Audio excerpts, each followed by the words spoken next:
Hola, nosotros les vamos a hablar del aprendizaje, memoria, lenguaje y habla. Yo soy Vanessa Solís Cuevas y voy a comenzar. Bueno, el aprendizaje y la memoria están relacionadas entre sí. El aprendizaje es la obtención de la información que permite tal aptitud como la memoria, retención y almacenamiento. Bueno, hay dos formas de memoria, que es la explícita o declarativa y la implícita o no declarativa. La explícita está vinculada con la conciencia, es decir, la percepción consciente. Para su retención depende de la integridad del hipocampo, los lóbulos temporales mediales, la neocorteza y la corteza prefrontal. Esta memoria comprende de las personas, sitios y cosas. En la memoria implícita o no declarativa no implica la conciencia ni el hipocampo para su procesamiento. Esto es importante para entrenar las habilidades motoras o perceptivas reflejas. Y bueno, esto requiere que estén integradas la amígdala, el cerebelo y la neocorteza y las vías reflejas. Un ejemplo de estas dos formas de memoria es cuando, de forma explícita, es cuando te subes a una bicicleta y no sabes, y la implícita, bueno, se va a transformar a implícita cuando ya sepas andar en bicicleta, cuando ya aprendas la tarea. Bueno, la memoria explícita o declarativa a su vez se divide en la memoria semántica y la memoria episódica. La memoria semántica son los hechos y esta incluye palabras, lenguaje y reglas, y la memoria episódica son los eventos. La memoria implícita o no declarativa se va a dividir en 4, y la primera es la sensibilización, que es la facilitación de la identificación de palabras u objetos y depende de la neocorteza. Después es la memoria funcional, que incluye capacidades y hábitos que adquiridos se vuelven inconscientes y automáticos, y esta depende del núcleo estriado. Después está el aprendizaje asociativo, que se basa en el conocimiento clásico y operativo que la persona aprende para percibir la relación entre un estímulo y otro. Esta va a depender de la amígdala en respuestas emocionales y del cerebelo en respuestas motoras. Y por último está el aprendizaje no asociativo, en el que se incluye el hábito y la sensibilización. Esta depende de las vías reflejas. La memoria implícita y la memoria explícita pueden comprender de la memoria a corto plazo, que esta puede durar segundos u horas, y esta puede alterar sus segmentos o pueden desaparecer, ya sea por traumatismos o varios fármacos. También incluye la memoria a largo plazo, que esta puede durar para toda la vida o por años, y esta tiene una resistencia a su alteración o desaparición. También está la memoria funcional o activa, que es una forma de recordación a corto plazo en la que la información se puede recuperar fácilmente. Los sistemas de segundos mensajeros contribuyen a los cambios en los circuitos neuronales necesarios para el aprendizaje y la memoria. A veces se producen cambios a corto y largo plazo en la función sináptica, y esto es por las descargas que hay en la sinapsis.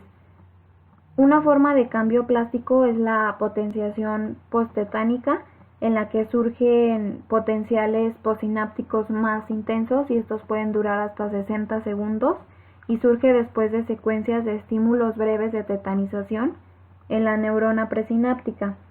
La estimulación tetanizante acumula calcio en la neurona presináptica. Después está la habituación, que es una forma simple de aprendizaje en la que se repite muchas veces un estímulo neutro. La primera vez que se aplica pues es nueva y desencadena una respuesta de reconocimiento a lo nuevo, y conforme se repite despierta cada vez menos una reacción eléctrica y al final la persona se habitúa al estímulo.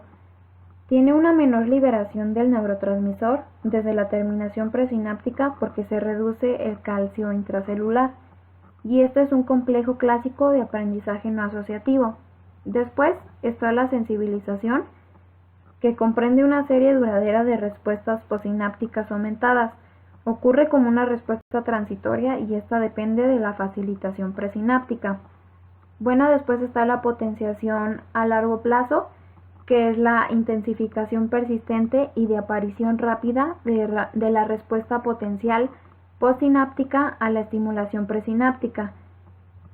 La potenciación a largo plazo es prolongada y a veces puede durar hasta días. Existen múltiples mecanismos por los que se produce la potenciación a largo plazo y algunos dependen del receptor NMDA y otros son independientes. La potenciación produce un incremento en el calcio a nivel intracelular en la neurona presináptica o postsináptica. La potenciación aparece en muchas zonas del sistema nervioso y una de ellas es la región colateral de Schaffer, en la que se usa el receptor NMDA y también usa el receptor AMPA. Y también hay que recordar que los receptores NMDA son permeables al calcio, sodio y potasio. Y los receptores AMPA solo pueden fluir iones de sodio y potasio porque hay magnesio en el receptor NMDA, entonces no deja que el calcio entre, entonces tiene que haber una despolarización para que pueda ser expulsado el magnesio y así pueda entrar el calcio. Todo esto va a causar una activación de la calmodulina sinasa, la proteína C y la tirosina sinasa, y estos en conjunto van a inducir a la potenciación a largo plazo. Después está la depresión a largo plazo, que esta se caracteriza por la disminución de la potencia sináptica, tiene un incremento de calcio intracelular y es una estimulación más lenta de las neuronas presinápticas. Yo les voy a hablar sobre transferencia intercortical de la memoria, neurogénesis, aprendizaje asociativo, reflejos condicionados, memoria funcional e hipocampo y lóbulo temporal medio. La transferencia de la memoria se produce en la porción anterior del cuerpo calloso. Si se hace una reacción a un estímulo visual con un ojo cubierto y después se pone a prueba ocultando el otro ojo, este va a presentar la respuesta condicionada. Y va a suceder incluso si se secciona el quiasma óptico, de manera que los impulsos visuales provenientes de cada ojo transcurran solos a la corteza ipsilateral. Si además del quiasma óptico se seccionan las comisuras anterior y posterior y el cuerpo calloso, no se podrá llevar a cabo la transferencia de la memoria o de los recuerdos. Neurogénesis es la formación de neuronas a partir de células madre y ocurre cuando menos en dos áreas, el bulbo olfatorio y el hipocampo. El crecimiento de nuevas neuronas en la circunvolución dentada del hipocampo puede contribuir al aprendizaje y a la memoria, y la disminución en el número de nuevas neuronas formadas disminuye la memoria en el hipocampo. El condicionado corresponde a una respuesta refleja a un estímulo que en ocasiones anteriores desencadenaba escasa o nula reacción, y este es al aplicar el estímulo y después otro que no genera la misma respuesta. Aquí encontramos el estímulo no condicionado, el cual por lo regular origina una respuesta innata particular, y el estímulo condicionado, que es el que genera la respuesta original causada por el estímulo no condicionado. La biorretroalimentación es el condicionamiento de las respuestas viscerales y puede producir cambios como alteraciones en la frecuencia cardíaca y la presión arterial. La memoria funcional es la que nos permite conservar y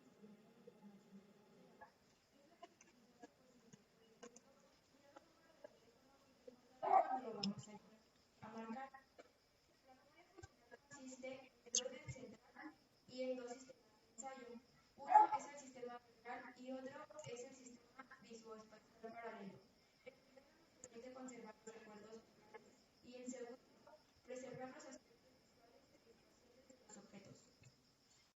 La memoria funcional están conectadas al hipocampo y las zonas hipocámpicas vecinas de la corteza temporal mediana. Los impulsos generados en el hipocampo salen por el subcírculo y por la corteza entornal y se unen para reforzar a los circuitos en áreas neocorticales.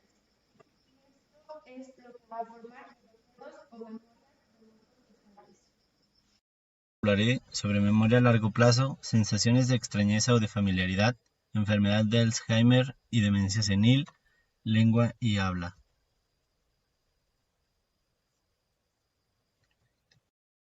Memoria a largo plazo. La memoria a largo plazo se almacena en diversas zonas de la neocorteza. Al parecer, los distintos componentes de los recuerdos, visual, olfatorio, auditivo y de otro tipo, se ensamblan gracias a cambios a largo plazo en la potencia de transmisiones en uniones sinápticas. O familiaridad. Las sensaciones de familiaridad o extrañeza en situaciones apropiadas tal vez sean útil para que una persona normal se adapte a su entorno. El fenómeno de déjà vu se conoce como la sensación inadecuada de familiaridad con hechos o entornos nuevos, y este término significa ya visto. Enfermedad de Alzheimer y demencia senil. Trastorno neurodegenerativo propio del envejecimiento. El deterioro de la memoria se manifiesta inicialmente por lapsos episódicos de amnesia. Después surge la pérdida general de las funciones cognitivas y encefálicas de otra índole, la necesidad de cuidados permanentes y al final la muerte. La memoria y el aprendizaje son funciones de grandes zonas del encéfalo. Los mecanismos que intervienen en el lenguaje están localizados en mayor o menor grado en la neocorteza. El habla y otras funciones intelectuales están más desarrolladas en los seres humanos y se originan en una zona desarrollada llamada neopaleo.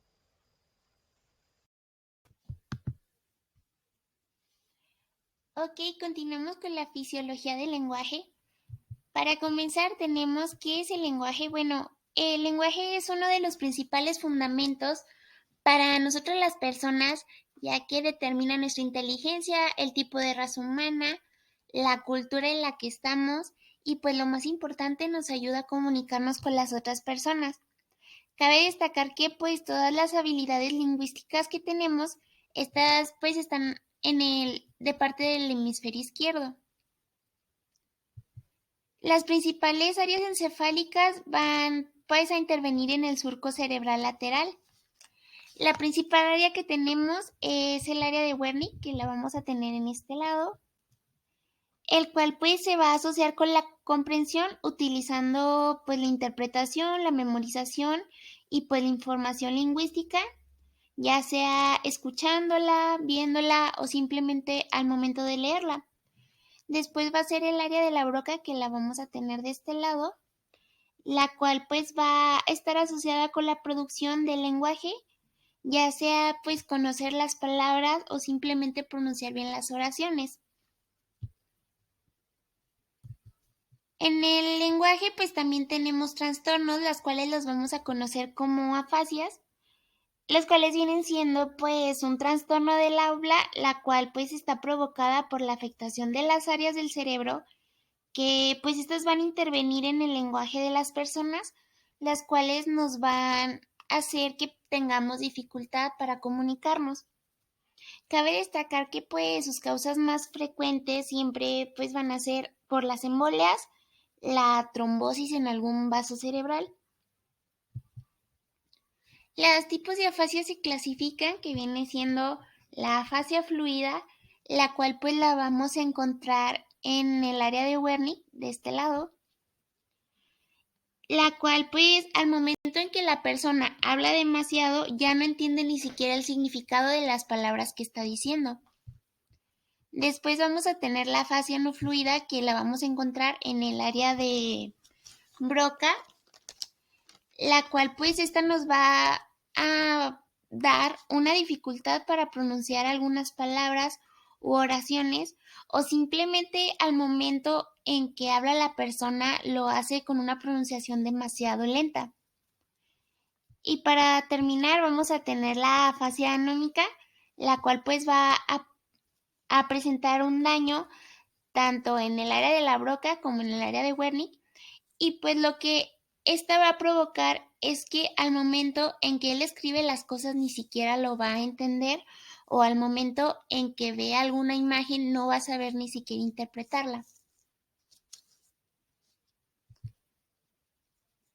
Y para finalizar, pues vamos a tener el reconocimiento de las caras, las cuales pues son de los estímulos más importantes, ya que lo vamos a encontrar en el lóbulo temporal, que lo tenemos de este lado, en el cual pues nos va a ayudar a interpretar o simplemente almacenar la información de objetos. Al momento en que nosotros vemos algo, nuestro cerebro inmediatamente lo va a registrar, y al momento en que se nos vuelva a presentar, vamos a saber qué es lo que es. Y pues lo mismo pasa con las caras. Al momento en que, por ejemplo, conocemos a alguna persona, se nos graba su cara, y al momento en que volvamos a verla es cuando ya sabemos quién es. Uno de sus trastornos, bueno, el trastorno más bien es cuando el área del reconocimiento facial, que viene siendo esta, se empieza a dañar, la cual pues nos va a provocar una prospagnosia, y esta pues lo que va a hacer es que ya al momento en que veamos las cosas no vamos a saber ni siquiera lo que es, no vamos a saber cómo interpretar lo que vemos, y así.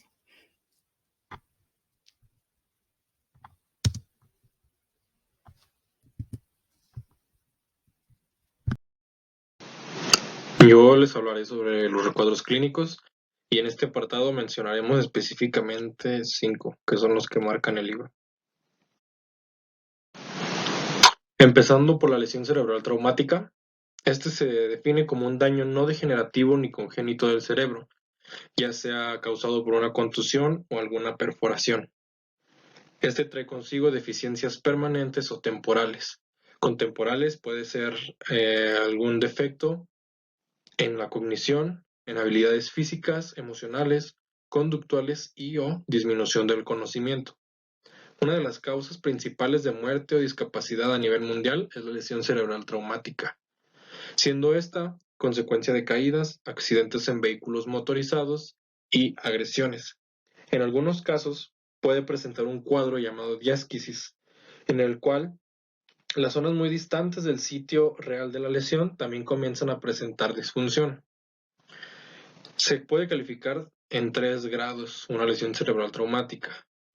Una lesión cerebral traumática leve presentará cefalea, mareos, confusión, visión borrosa y acúfenos. Una de nivel moderado traerá consigo los síntomas anteriores, aunado a vómito, convulsiones o crisis similares, e incluyendo midriasis. Y una de un grado más grave podrá traer consigo un estado vegetativo permanente. Normalmente el tratamiento es con diuréticos para disminuir la presión en el cerebro. Enseguida tenemos el caso de HM y sus intentos por definir un vínculo entre la función cerebral y la memoria. Este caso habla sobre un paciente anónimo, el cual a sus 9 años de edad tuvo un accidente ciclístico. A partir de ello, comenzó a presentar crisis convulsivas parciales y a los 16 años presenta crisis convulsivas tónico-clónicas. A sus 27 años de edad, este paciente fue objeto de extirpación lateral de las amígdalas, porciones grandes de la formación hipocámpica y zonas del área de asociación de la corteza temporal.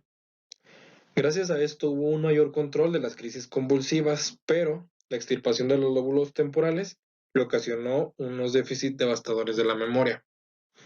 El paciente, cabe resaltar, conservó la memoria a largo plazo de los acontecimientos que habían sucedido previos a la operación, pero mostró amnesia anterógrada. También quedó intacta su memoria a corto plazo, aunque fue incapaz de incorporar nuevos acontecimientos a la memoria a largo plazo. Este caso fue el primero en llamar la atención hacia la función crítica de los lóbulos temporales en la formación de la memoria declarativa a largo plazo y para implicar a esta región en la transformación de la memoria de corto o largo plazo. Muchos investigadores indicaron que el hipocampo es la estructura primaria en el lóbulo temporal que va a intervenir en dicha transformación. El caso de este paciente también señala que el hipocampo no interviene en la conservación de la memoria declarativa, ya que el paciente conservó recuerdos que tenía de eventos antes de la operación. Enseguida tenemos la enfermedad del Alzheimer. Esta enfermedad se caracteriza por aparecer en personas en etapa media de la vida y por tener causas genéticas y o ambientales. Con ambientales se refiere a un bajo nivel educativo, traumatismo cefálico, toxinas, priones o en su caso dado un virus.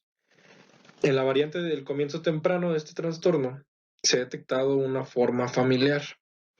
En estas situaciones, la enfermedad es causada por mutaciones en los genes de la proteína precursora de amiloide en el cromosoma 21 o presinilina 1 en el cromosoma 14 o presinilina 2 en el cromosoma 1.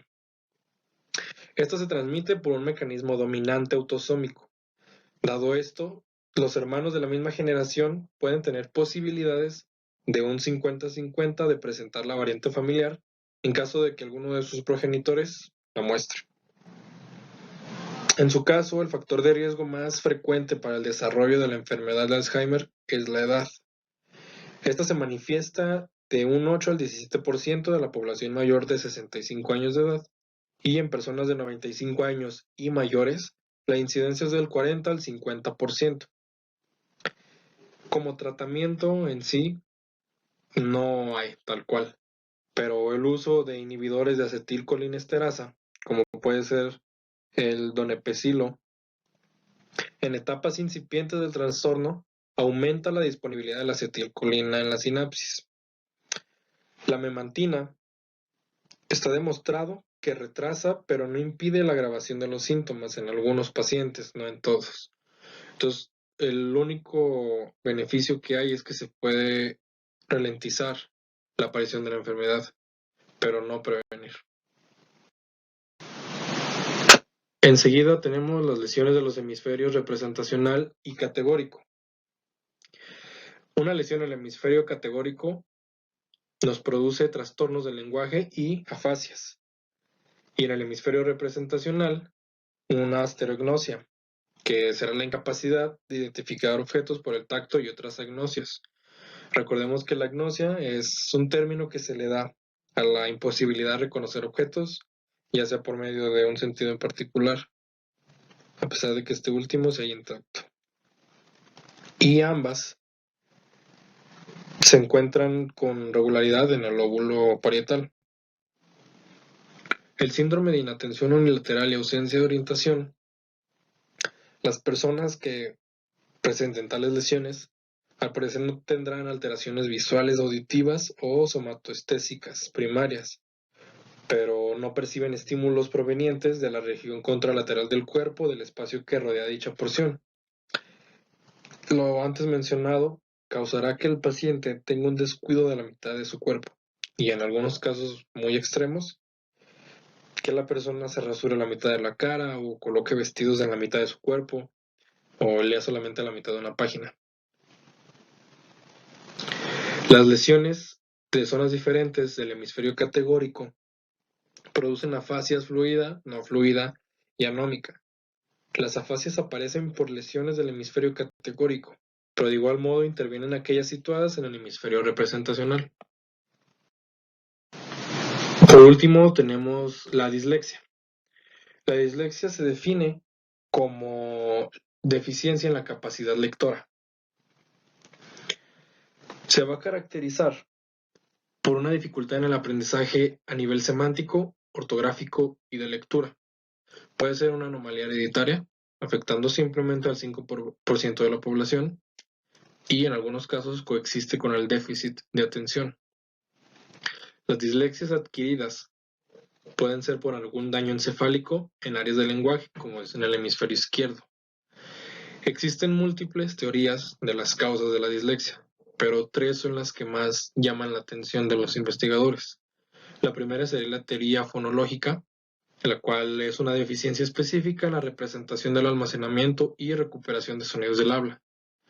La segunda es la teoría del procesamiento auditivo rápido, la cual es una deficiencia en la percepción de sonidos cortos o ritmo variable, y la teoría visual, un defecto en la porción magnocelular del sistema visual. Tal cual como tratamientos o avances terapéuticos, los tratamientos de niños con dislexia suelen depender de estrategias de enseñanza modificadas que incluyen la participación de varios sentidos, como será el auditivo, el visual y el táctil. Todo esto para poder mejorar la capacidad de lectura.